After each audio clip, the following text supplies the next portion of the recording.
ऐसे सताओगी तो सच में मैं मर जाऊंगा।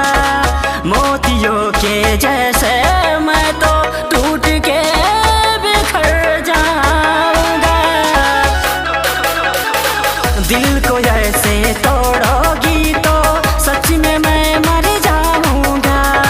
मोतियों के जैसे मैं तो टूट के बिखर जाऊंगा। ऐसे मुस्कुराओ ना, मुझसे तुम घबराओ ना। ऐसे मुस्कुराओ ना, मुझसे तुम घबराओ ना।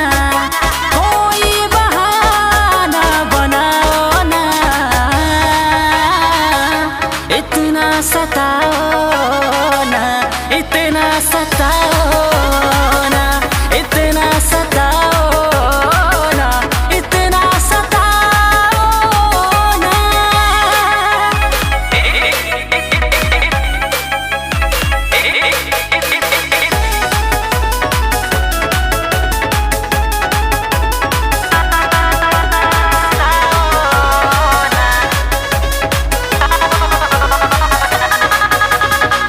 दूर तुमसे रह के कैसे जिंदा मैं रह पाऊंगा।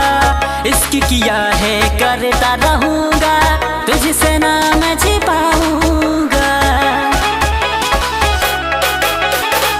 दूर तुमसे रह के कैसे जिंदा मैं रह पाऊंगा।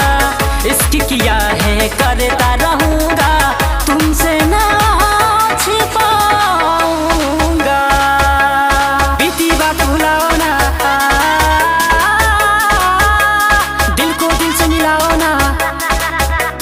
बीती बात भुलाओ ना, दिल को दिल से मिलाओ ना। आके गले से लग जाओ ना, इतना सताओ ना, इतना सताओ